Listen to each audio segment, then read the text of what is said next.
Namanya Michael Clark Rockefeller. Ketika itu dia baru berusia 23 tahun dan penuh dengan semangat menelusuri dunia baru. Salah satu ekspedisinya yakni meneliti suku Asmat di pedalaman Papua.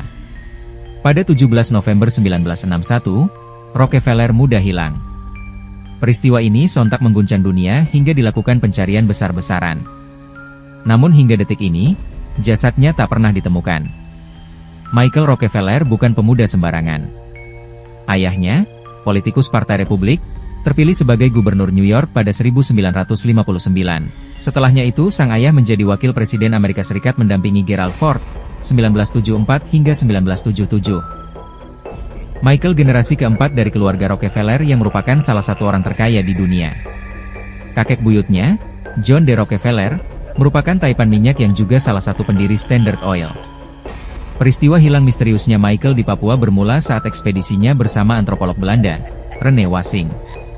Mereka menggunakan sampan mengarungi pantai di Papua. Tujuan mereka, mempelajari suku Asmat yang sebelumnya diungkap sineas Prancis Pierre-Dominique Geyssau dalam film berjudul Sky Above and Mud Beneath. Michael Rockefeller lahir pada 18 Mei 1938. Dia bersekolah di The Buckley School, New York, kemudian Akademi Phillips Exeter di New Hampshire. Pendidikan tinggi dijalani di kampus terpandang, Universitas Harvard dan lulus dengan predikat cum laude. Saat kuliah itulah dia tergabung dalam ekspedisi Museum Arkeologi dan Etnologi Peabody Harvard untuk mempelajari antropologi suku Dani di Lembah Baliem, Papua. Kedatangan Michael Clark Rockefeller ke Papua pada November 1961 itu sejatinya bukan yang pertama. Pada Maret 1961 dia mengikuti ekspedisi di Lembah Baliem. Ketika inilah dia mendengar cerita tentang suku Asmat yang terkenal dengan seni ukir. Clark kembali ke New York pada Juli 1961 setelah ekspedisi Harvard Peabody itu dianggap selesai. Namun, menurut akademisi Universitas Negeri Papua Dr. Mulyadi Jaya dalam tulisannya tentang misteri Rockefeller yang dimuat di salah satu media nasional, Clark hanya sekitar sebulan saja bertemu keluarganya. Pada akhir September 1961 dia kembali ke Papua untuk menuntaskan keinginannya menggali lebih dalam tentang suku Asmat.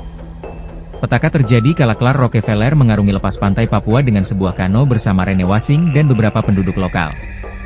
Diduga kuat perahu kayu kecil itu terombang-ambing dihantam ombak sehingga terbalik. Kano yang ditumpangi terbalik dan tenggelam sehingga mereka terapung di lautan.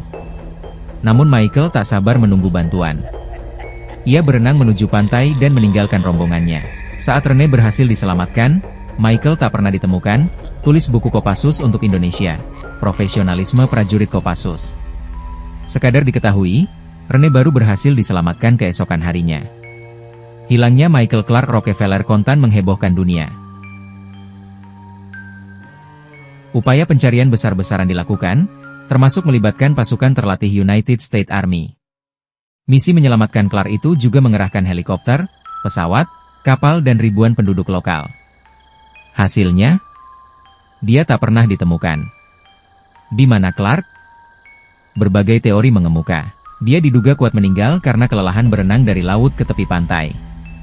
Namun ada dugaan pula dia dimangsa binatang, entah hiu, buaya atau lainnya saat mencoba mencari pertolongan. Namun di luar itu, teori yang ramai menyeruak adalah dia diduga kuat tewas dibunuh penduduk setempat dan jasadnya dimakan. Dengan kata lain, ahli waris raksasa industri minyak itu menjadi korban kanibalisme. Jika Anda suka dengan video ini, jangan lupa untuk like dan subscribe untuk lebih banyak konten perjalanan lainnya.